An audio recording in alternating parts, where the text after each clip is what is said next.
Todos escuchamos hablar de Nayib Bukele, el joven presidente de El Salvador que ha hecho una verdadera revolución positiva, enfrentando en materia de seguridad y haciendo la recuperación de la seguridad de su país como un leitmotiv e incluso estableciendo políticas muy estrictas que le han valido críticas mínimas, pero que le han valido también reconocimiento a nivel internacional. Es más, incluso hoy día se habla en materia de seguridad del modelo Bukele, el modelo a imitar del Nayib Bukele.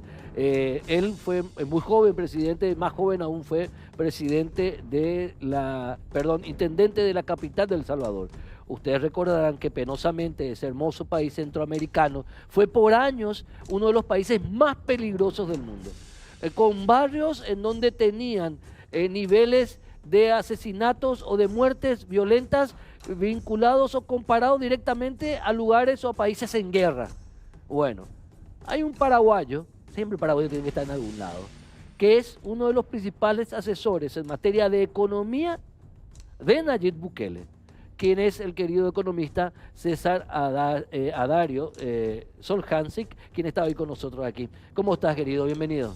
Muchísimas gracias por el espacio, un placer estar acá en Causa Justa. Y sí, como vos decías, si hay algo que ha triunfado, la nación salvadoreña liderada por su presidente Nayib Bukele, ha sido el fin de la criminalidad. 5 años atrás, El Salvador era uno de los países más inseguros del mundo. Y hoy es el país más seguro de América. Y cuando hablamos del país más seguro de América, es más seguro que Canadá. Entonces, ese es el cambio inmenso que se ha logrado en ese ámbito y que ha sido transversal a toda la población. Incluso ha generado que la microeconomía, que es uno de los problemas que a veces, por ejemplo, en nuestro país tenemos, que lo macro es excelente y tal vez lo micro no termina de conectar con lo macro, pero en este caso la microeconomía se desarrolló también fenomenalmente porque al terminar la extorsión de las maras, o sea, al vos no tener que pagar para entrar a tu barrio, al vos no tener que pagar para tener un negocio y así replicado en 1000 otros casos, hizo que la población empiece a tener sobrantes y poder acceder a cosas que antes tal vez no se tenía, más allá de la paz social que se reina en el país. ¿Hace cuántos años estás en El Salvador? Estoy hace 3 años en El Salvador, más o menos desde que asumió el presidente. Empecé a trabajar antes de la asunción de él, ya en planes más bien económicos, pero esto que te comentaba del plan de control territorial, que es el modelo Bukele que se dice. El plan de control territorial es un éxito inmenso. Está siendo imitado. Exacto. También. Ahora, ¿qué encontraste en ese El Salvador de hace 3 años atrás y qué hoy encontrás? Te voy en materia de seguridad, pero después en lo tuyo, en materia económica. Bueno, tengo que ser muy sincero y lastimosamente la gente que más paga la inseguridad es la gente a pie. Sí. Cuando uno anda en auto, vive en un barrio bueno, uno no sentía eso. O sea, mal diría yo que lo pudiste sentir, pero lo no pudiste ver. Pero la gente, por ejemplo, las personas que trabajan conmigo, tal vez esa gente que sí usaba el transporte público, que sí vivía en un barrio peligroso, esa gente está maravillada. O sea, nunca soñó poder tener una realidad ¿Cómo así. se puede graficar el antes y después de ese programa? Te voy a dar un ejemplo simple por que favor. es increíble de pensar a nuestra sociedad. El Salvador tenía 2 pandillas identificatorias. Una se llamaba la Mara Salvatrucha y la otra la 18. Sí. Y tenían repartido el territorio. El Salvador tenían repartido. Por supuesto. Pero en la capital per se, que es un poco parecido a nosotros, que vive mucha gente en la capital, tenían barrios. Entonces, vos, por ejemplo, podías tener tu hermano en un barrio y tu mamá en otro, y esos barrios ser contrarios a la pandilla que domina tu barrio. Vos no podías ir a esos barrios, porque eso significaba la muerte. Tenías que encontrarte con tu familia en un lugar neutral, en un shopping, por ejemplo. ¿Por qué? porque ir a ese barrio significaba que te podían matar. Era como que hubiese un muro de Berlín sin el muro. Eso desapareció, no existe más. O sea, se respira paz, hay paz, vos podés salir a cualquier hora que se te ocurra, a la madrugada, con un buen reloj, con dinero en el bolsillo, y nada te va a ocurrir. O sea, ese es el mérito más grande que creo que se ha logrado, que influencia directamente en la población. Pero como, siguiendo a la pregunta, hay otro campeonato que tal vez es menos atractivo, porque tal vez no seduce tanto, que es el campeonato económico, que también lo ganó el presidente Bukele. ¿Por qué? Porque cuando nosotros empezamos a ver los números de El Salvador a inicios, y cuando asume la presidencia, El Salvador era un país, para que vos compares con Paraguay. En el año 2019, el Paraguay tenía 22% de deuda sobre el PIB. Sí. Y El Salvador 92%. O sea, su margen de deuda era súper acotado. Y viene la pandemia. Y al igual que en nuestros países, como cualquier país latinoamericano y más aún centroamericano, el sistema de salud era nulo. Y había que hacer frente a eso.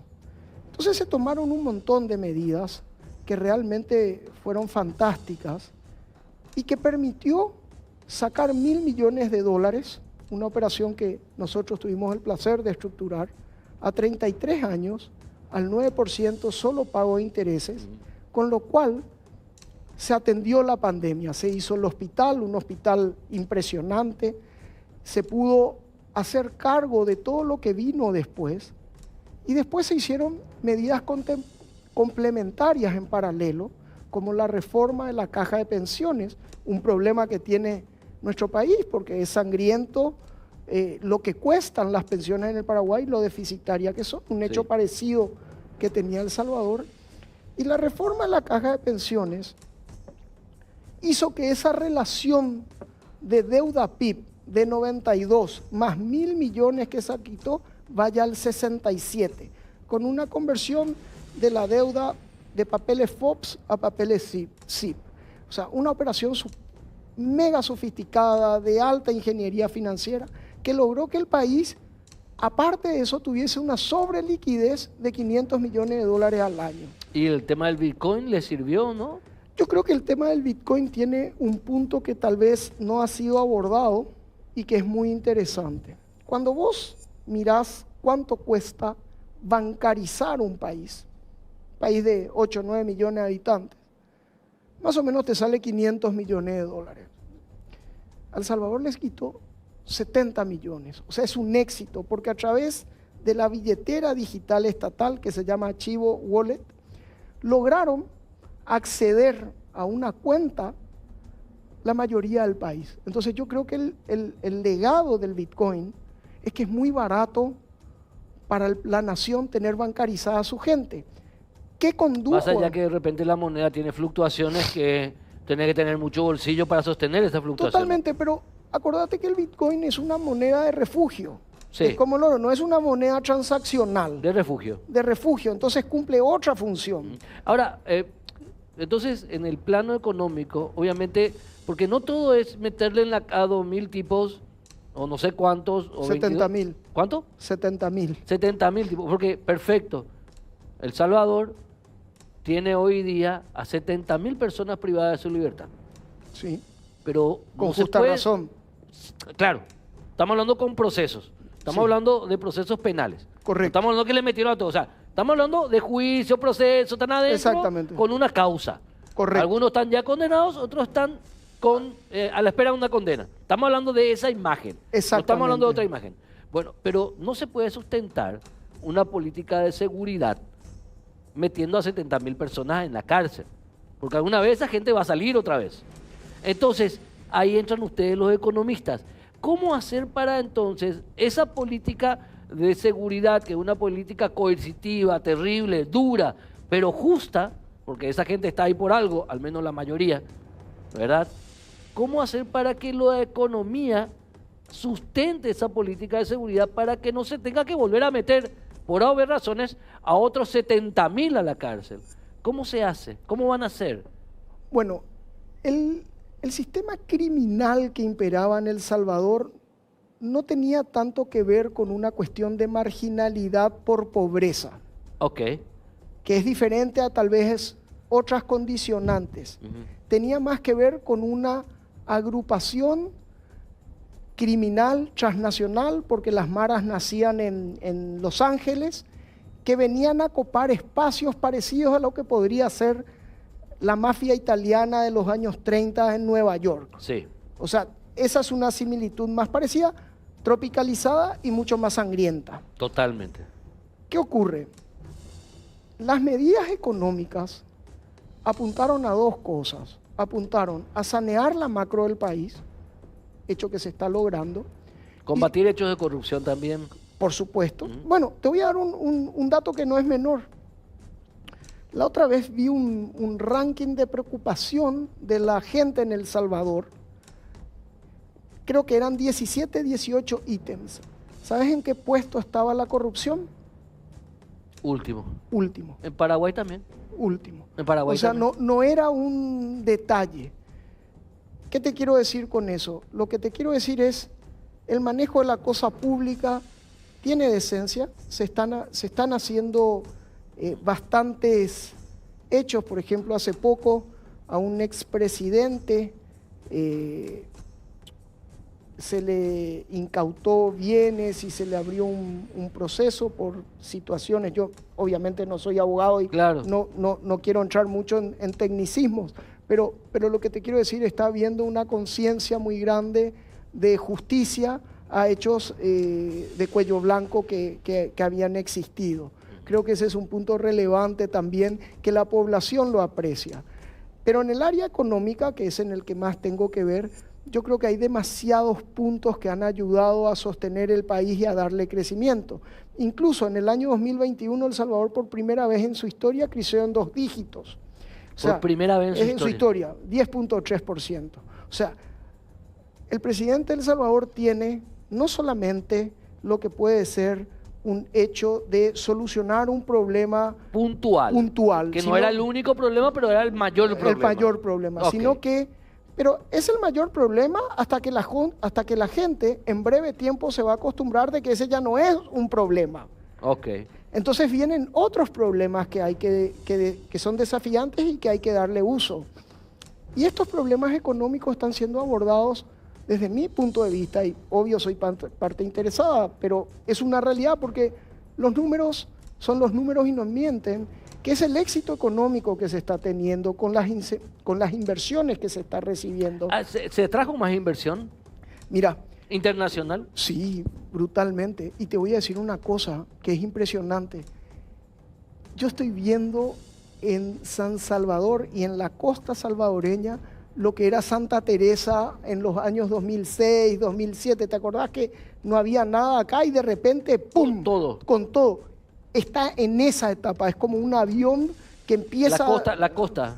La costa con inversión inmobiliaria y de atracción turística. Y Aumentó el turismo. Sí, brutal. Bueno, El Salvador siempre tuvo turismo porque vos imaginate que México, por ejemplo, que Sí. es un país con grandes O sea que en problemas. México hay zonas que no te puedes ir como turista. Exactamente. Ok. Pero existen las zonas que sí te podés. Sí, que sí, sí. sí. El Salvador siempre tuvo turismo, pero ahora aumentó mucho el turismo porque la infraestructura hotelera y la infraestructura de turismo ha crecido muchísimo, exponencialmente. Y eso vos lo notabas con solo ir al mar a ver, ¿verdad? Y en la ciudad se ha creado todo como un eje corporativo muy parecido al nuestro, muy parecido al nuestro. Se llama San Benito la zona y zona rosa, lleno de hoteles, lleno de edificios, lleno de gastronomía, súper moderno, con edificios de excelencia como son los que tenemos acá. Y eso no había antes y hoy veo que hay como un boom inmobiliario que mueve toda la cadena nacional como es la construcción. O sea, yo creo que El Salvador está en un ciclo virtuoso, entró en un ciclo virtuoso después de tener muchos años. Acordate que es un país que ha sufrido una guerra civil de 12 Terrible. años, con 100.000 muertos, termina la guerra y vienen las maras. O sea, tiene una historia que realmente es cruenta y que hoy entró en un camino mediante un gobierno que entendió las necesidades del pueblo y que le está dando solución a problemas postergados. Y yo creo que ese es el éxito del presidente Bukele. Los salvadoreños por los salvadoreños. Totalmente. Por ahí va la mano. Sí. ¿Qué debería imitar el Paraguay? Que no tiene, por suerte, los grados de violencia No. que tuvo El Salvador en cierto momento, pero ¿qué debería imitar? Bueno, yo creo que hay, en lo económico creo que hay algo que sí nosotros debemos ir yendo, que es un poco hacer un consenso para la reforma del Estado y tener un Estado más pequeño y pagable.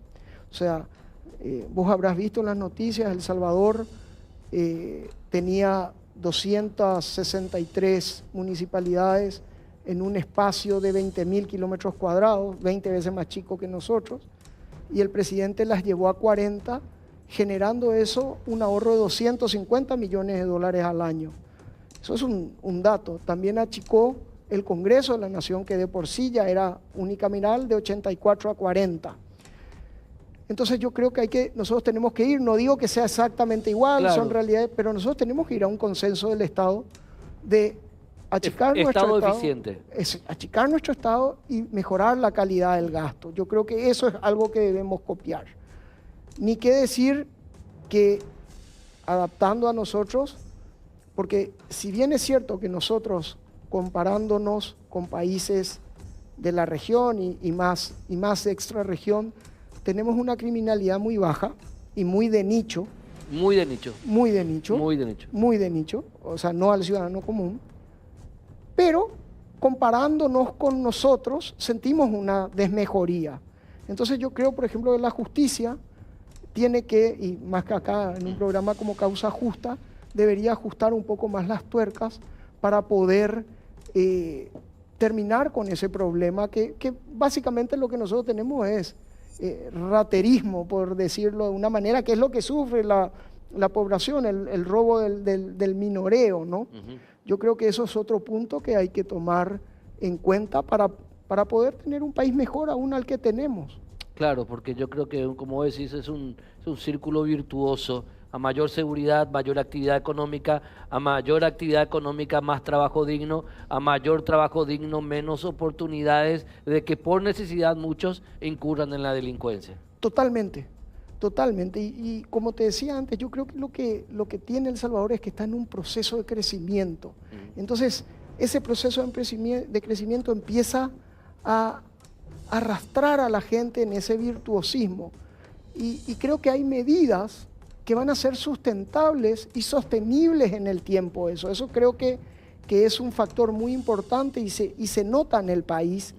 Y sabes que también hay, que es muy importante, hay una sensación de esperanza, de que la cosa va a ir mejor. Que eso también genera un clima positivo de inversión y de... Claro. Y otra cosa que no es menor, vos sabés que El Salvador tiene un PIB en El Salvador y tiene un PIB fuera del Salvador porque tiene un país afuera. Claro, son no sé, casi 10 millones de salvadoreños. Correcto. Afuera. Y esa gente está empezando no solo a enviar la remesa, sino a invertir en el país. Imagínate, especialmente estando en los Estados Unidos. Casi todos. Casi todos. César Adario Solhansi, gracias realmente por tu aporte y por darnos un poco esta visión diferente, tan de primera mano como un paraguayo, trabajando en El Salvador como asesor económico o uno de los asesores económicos del presidente Nayib Bukele. Yo creo que el modelo Bukele llegó para quedarse en muchos países, más allá de sombras criticadas, de cuestiones con los derechos humanos, que se puede debatir, se puede hablar, pero lo que uno ve a prima facie es que el sistema les está funcionando a los salvadoreños. Totalmente es así, bueno, y muchísimas gracias por el espacio. César Adario, un placer, querido, un placer. César Adario Solhansi, de economista, que hoy día está residiendo en El Salvador, trabajando tan de cerca con el presidente Nayib Bukele.